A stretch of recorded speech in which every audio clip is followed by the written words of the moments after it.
അത്ഭുതപ്പെടാനില്ല. ഒരു കാല് കാണാനുണ്ട്. പെട്ടെന്ന് ഉരുണ്ടുകൂടിയ കാർമേഘങ്ങൾ സൂര്യനെ മറയ്ക്കും പോലെ കർമ്മദോഷത്തിന്റെ ഫലമായിട്ട് വിഘ്നങ്ങൾ ഉണ്ടായേ തീരൂ. കുംഭരാശിക്കാർക്ക് അനുകൂല കാലമാണെന്ന് കഴിഞ്ഞ മാസം എന്നോട് പറഞ്ഞിരുന്നു.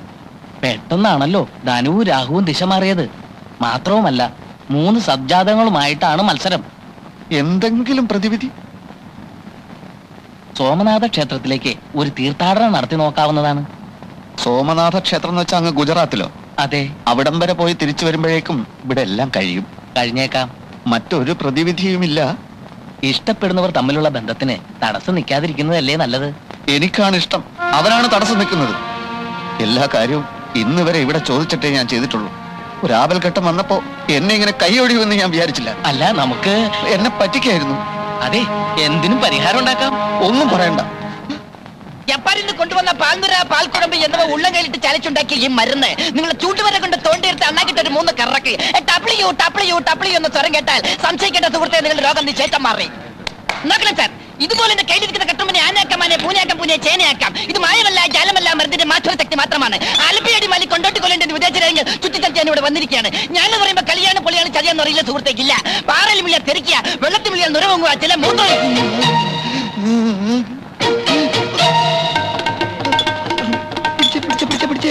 നീ നാവാട്, ഞാൻ മൂത്രം ഒഴിച്ചിട്ട് ഇപ്പൊ വരാം. നോക്കണം സാർ, ഇതിൽ മായമില്ല, മന്ത്രമില്ല, ജാലമില്ല.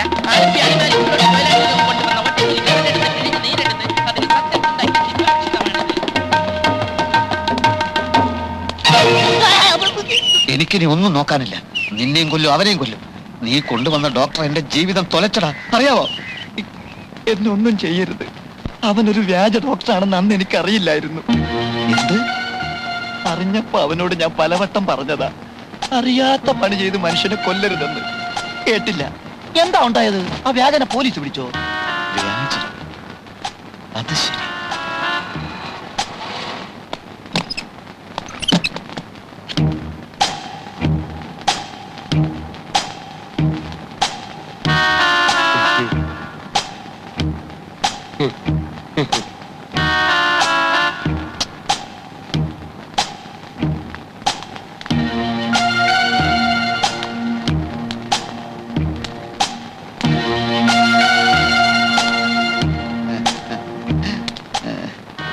ഇന്നത്തെ ചികിത്സയൊക്കെ കഴിഞ്ഞോ ഡോക്ടർ?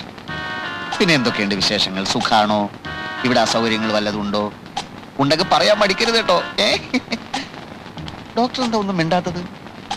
ഓ, മനസ്സിലായി മനസ്സിലായി. നന്ദിനിയും ഡോക്ടറുമായുള്ള വിവാഹത്തിന് ഞാൻ തടസ്സമാകുമോ എന്നുള്ള സംശയം അല്ലേ? ഇനി ആ സംശയം വേണ്ട. നന്ദിനിയെ ഡോക്ടർ തന്നെ വിവാഹം കഴിക്കണം. പിന്നീടാ ഞാൻ ആലോചിച്ചത്, ഞങ്ങൾ തമ്മിൽ ഒരു ചേർച്ചയില്ല. ലണ്ടനിൽ പഠിച്ച വനിതാ ഡോക്ടറും മണിപ്പാലിൽ പഠിച്ച പുരുഷ ഡോക്ടറും. നിങ്ങൾ തമ്മിൽ ഭയങ്കര ചേർച്ചയാണ്. ഈ കല്യാണം നമുക്ക് എവിടെ വെച്ച് നടത്താൻ? ക്ഷേത്രം മതിയോ അതോ കല്യാണ മണ്ഡപം വേണോ? കല്യാണത്തിന്റെ അന്ന് ഈ നാടൊന്ന് ഇളകി മറിയണം. അത് ഞാൻ ഇളക്കി തരാം. ഡോക്ടർ വിഷമിക്കേണ്ടി വരില്ല. പിന്നെ ചില അവകാശങ്ങളൊക്കെ ഞാൻ എടുക്കും. ഉദാഹരണത്തിന് കല്യാണത്തിന്റെ അന്ന് ഡോക്ടറെ കൊടുക്കാനുള്ള വസ്ത്രങ്ങളൊക്കെ ഞാൻ വാങ്ങും. ഡോക്ടർ എന്ത് പറയുന്നു? അത് ദേ എതിര് പറയരുത്, എനിക്ക് സങ്കടം വരും. ഒരു ഫോട്ടോ ഉണ്ടോ കയ്യില്? ഫോട്ടോ ഡോക്ടറുടെ പത്രത്തിൽ കൊടുക്കാനാ. ഡോക്ടറുടെയും നന്ദിനിയുടെയും ഒരു അടിക്കുറിപ്പ് ഉണ്ടാവും. Doctor Rajagopal, doctor Nandini. ഇവർ ചിലപ്പോൾ അടുത്ത ആഴ്ച വിവാഹിതരായേക്കും. അങ്ങനെ കൊടുക്കാൻ എന്താ? വിവാഹിതരായേക്കും എന്ന് പറഞ്ഞു കൊടുക്കുന്നതിന് വിവാഹം കഴിഞ്ഞിട്ട് വിവാഹിതരായി എന്ന് പറഞ്ഞു കൊടുത്താൽ പോരെ? അതിൽ പുതുമയില്ല. വിവാഹിതരായേക്കും എന്ന് പത്രത്തിൽ കൊടുക്കുന്നതാണ് പുതുമ. ഫോട്ടോതാ ഫോട്ടോതാ ഫോട്ടോതാ ഫോട്ടോ ഒന്നും ഇല്ല. ഫോട്ടോതാ. എന്തായി സാവിത്രി? എന്ത്? നന്ദിനോട് നീ സംസാരിച്ചില്ലേ? സംസാരിച്ചല്ലോ. എന്നിട്ട് അവക്ക് ഏതോ ലൈബ്രറിയിൽ പോണോത്രേ. പിന്നെ ഏതോ ഒരു ഇംഗ്ലീഷ് പടത്തിന്റെ കാസറ്റ് കൊടുക്കണമെന്ന്. കാസറ്റോ? അതല്ല ഞാൻ ചോദിച്ചത്. ഡോക്ടറുമായിട്ടുള്ള കല്യാണക്കാര്യത്തെ പറ്റി സംസാരിച്ചില്ലേന്ന്. ഇല്ല. സംസാരിക്കണമെന്ന് ഞാൻ പറഞ്ഞിരുന്നല്ലേ? പൂവ്. പക്ഷെ സംസാരിക്കണമെന്ന് എനിക്കൂടെ തോന്നണ്ടേ? ഒരു പാവം ചെറുക്കന്റെ സ്വത്ത് മുഴുവൻ തട്ടിയെടുത്തിട്ട് പറഞ്ഞ പോലെ അവനെ ഇവിടെ കാണുന്നില്ലല്ലോ. എന്തിനാ കാണുന്നത്? ഈ വീടിന്റെ അവകാശം കൂടി നിങ്ങൾ എഴുതി വാങ്ങിയില്ലേ? ഒരു കാര്യം ഞാൻ പറഞ്ഞേക്കാം. ഞാൻ മുൻകൈ എടുത്തിട്ടാണ് നന്ദിനിയെ ഡോക്ടറെ കൊണ്ട് കല്യാണം കഴിപ്പിക്കുന്നതെങ്ങാനും അവനോട് പറഞ്ഞു കൊടുത്താലുണ്ടല്ലോ, ഈ മാധവൻ തമ്പിയുടെ തലസുരമ നീ കണ്ടിട്ടില്ല? ഓ, ഞാൻ ഒരുപാട് കണ്ടതാ. ആ കണ്ടതുപോലെ ഇനി നീ കാണാൻ പോകുന്നത്. എന്ത് കുന്തോ ആയാലും നന്ദിനി അത്ര പെട്ടെന്ന് ഒരു കല്യാണത്തിന് തയ്യാറാവുമെന്ന് എനിക്ക് തോന്നുന്നില്ല. പിന്നെ ആ കാര്യം ഞാൻ നോക്കിക്കോളാം. കല്യാണത്തിന് അങ്ങനെ അവിടെ സമ്മതിച്ചില്ലെങ്കിലുണ്ടല്ലോ അവിടെ കയ്യും കളിയാൻ ചവിട്ടി ഓടിക്കും. ആരുടെ കയ്യും കാലാണ് അമ്മാവ? ആരിത് മഹാദേവനോ? നീ എവിടെ ആയിരുന്നടാ?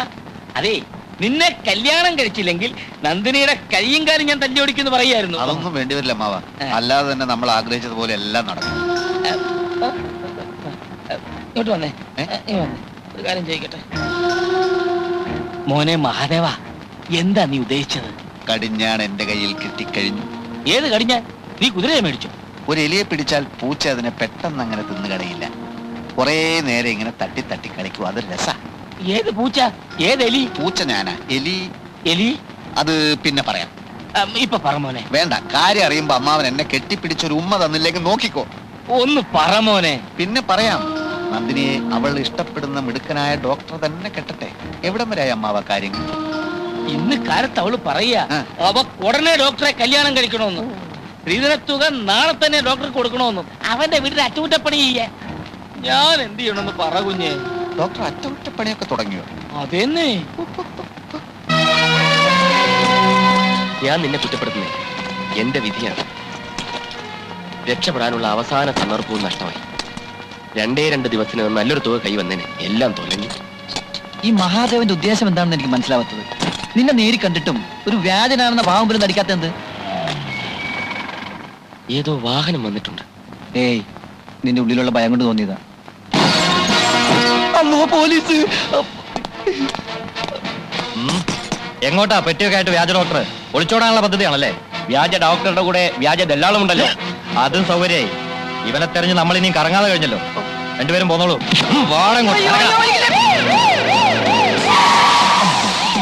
എത്തിയോ? നടക്കല്ലേ? നടക്കുന്ന ആളോട് നടക്കടാ നടക്കടാ. ഇത് സ്ഥലം? ഇതാണ് നിന്റെ തന്തയുടെ തറവാട്. ഞാൻ വ്യാജനല്ലെന്ന് പറഞ്ഞില്ലല്ലോ. കുറ്റം സമ്മതിക്കായിരുന്നല്ലേ അടിക്കേണ്ടത്? വ്യാജനാണെന്ന് സമ്മതിച്ചാലും സമ്മതിച്ചില്ലേലും ഇരിക്കാനാ പറഞ്ഞിരിക്കുന്നത്. അതെവിടുത്തെ ന്യായം? ഇത് ഇവിടുത്തെ ഞങ്ങളുടെ ന്യായം. ഇത് ഞാൻ സമ്മതിക്കുന്നു. ജയിലിൽ കൊണ്ടുവന്ന് മനസ്സിലാക്കാം. ഇവിടെ കൊണ്ടുവന്ന് കൊല്ലാനാണോ ഭാവം? കൊല്ലടാ, കൊല്ലും.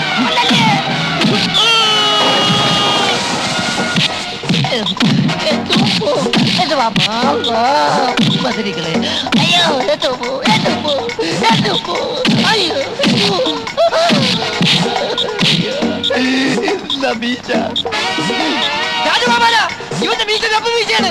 മീശയില്ലാത്ത പോലീസുകാർ മീശ വെക്കണമെന്നാ സർക്കാർ ഉത്തരവ്. അല്ലാ! എടാ രാജഗോപാല, ഇവന്റെ മീശ വെപ്പ് മീശയാണ്, നോക്കടാ. വ്യാജ പോലീസാണോ? അടിയറായി മുട്ടി.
ശരിക്കുള്ള പോലീസിനെ കിട്ടിയില്ലേ? ശരിക്കുള്ള പോലീസിനെ അറിയിച്ചാൽ ഞങ്ങളുടെ ആശുപത്രിക്കല്ലേ ചീത്തപ്പേര്. മാത്രമല്ല, നന്ദിനിയുടെ കാര്യത്തിൽ താൻ എന്നോട് കാണിച്ച ചതിക്ക് 2 പൊട്ടിച്ചു തന്നില്ലെങ്കിൽ എന്താ സുഖം? ഇപ്പൊ സുഖമായോ? പ്രതീക്ഷിച്ചത്ര സുഖമായില്ല. വേഷം കിട്ടിയവന്മാര് പോരാ. ഇനിയിപ്പോ എന്ത് ചെയ്യും? നേരിട്ട് തല്ലണമെന്ന് തോന്നുന്നുണ്ടോ? ആവാം. വിഷപ്പാമ്പുകളെ ഞാൻ കൈകൊണ്ട് തൊടാറില്ല. എങ്കിൽ ഞങ്ങൾ ഇനി എന്ത് ചെയ്യണം? 2 പേരും കൂടി നേരത്തെ ചെയ്ത മരുന്ന് കച്ചവടമല്ലേ, അത് തുടരാലോ. അല്ലെങ്കിൽ മറ്റേതെങ്കിലും സ്ഥലത്ത് പോയി ഡോക്ടറെ ജോലി തന്നെ നോക്കാം. പക്ഷെ ആ കൂട്ടത്തിൽ പെണ്ണുങ്ങളെ കറക്കുന്ന പരിപാടി ഉണ്ടല്ലോ, അത് വളരെ ക്രൂരമാണ്. മാനസിക പീഡനമാണ് ഏറ്റവും വലിയ പാപം. മിസ്റ്റർ മഹാദേവൻ, ഞാൻ പറയുന്നൊന്നും നിങ്ങൾ വിശ്വസിക്കില്ലെന്ന് എനിക്കറിയാം. എങ്കിലും പറയാ, ആശുപത്രിയിലെ സിസ്റ്റർ നിർമ്മലയെ ഞാൻ സ്നേഹിച്ചു. ഞാൻ ആരാണെന്നറിഞ്ഞിട്ടും അവൾ എന്നെ വെറുത്തില്ല. നന്ദിനി ഒരിക്കലും എന്റെ മനസ്സിലുണ്ടായിരുന്നില്ല. നിങ്ങളുടെ അമ്മാവൻ എനിക്ക് കുറെ പണം തരാമെന്ന് പറഞ്ഞ് നിർബന്ധിച്ചപ്പോ ഒരു ചെറിയ നാടകം അവിടെയും കളിച്ചെന്നേ ഉള്ളൂ. അമ്മാവൻ നിർബന്ധിച്ചു. സംശയമുണ്ട്. അയാൾ മഹാ താപ്പാനെയാ. എന്നെ വെച്ച് പണം കൊയ്യാമെന്നുള്ള മോഹമായിരുന്നു അയാൾക്ക്. എല്ലാം എനിക്കറിയാം. നിങ്ങളെ അയാൾ കുരങ്ങ് കളിപ്പിക്കും. ഞങ്ങൾക്കും കുറെ മനുഷ്യത്വം കൊണ്ട് സാറേ. ഞങ്ങൾക്ക് വേണ്ടി മാത്രമല്ല ഇങ്ങനെയൊക്കെ ശ്രമിച്ചു നോക്കിയത്. മറ്റാശ്രമില്ലാത്ത ചിലർ കൂടി വേണ്ടിയാണ്. പക്ഷെ തോറ്റുപോയി. ദേവി അത് വിശ്വസിക്കണം. ഒരു കാര്യം എനിക്ക് മനസ്സിലായി. ജയിക്കുന്നവർക്ക് മാത്രമുള്ളതല്ലേ ഈ ലോകം, തോൽക്കുന്നവരുടെയും കൂടിയാ. ഇനി നിങ്ങൾക്ക് ഞങ്ങളെ ലോക്കപ്പിലാക്കാം, അല്ലെങ്കിൽ ഞങ്ങൾ തന്നെ നേരിട്ട് ചെന്ന് പിടികൊടുക്കാം. എന്തു വേണം? പറയണം സാർ. ലോക്കപ്പിലാക്കാനൊന്നും എനിക്ക് ഉദ്ദേശം ഉണ്ടായിരുന്നില്ലെന്ന് ഞാൻ പറഞ്ഞല്ലോ. എങ്കിൽ പൊയ്ക്കോട്ടെ. ദൈവാധീനം കൊണ്ട് ആശുപത്രിക്ക് ഞാൻ കാരണം ഒരു കുഴപ്പം ഉണ്ടായിട്ടില്ല. ഇനിയും അങ്ങനെ തന്നെ ആവട്ടെ. Good bye. ഡോക്ടർ. ഡോക്ടർ എന്തിനാ കളിയാക്കുന്നത്? സോറി, വിളിച്ച് ശീലിച്ചു പോയതല്ലേ. അമ്മാവൻ ഇപ്പോഴും കാര്യങ്ങളൊന്നും അറിഞ്ഞിട്ടില്ല. അതുകൊണ്ട് തന്നെ ഈ നാടകത്തിന് തിരശ്ശീല വീഴാറായിട്ടില്ല.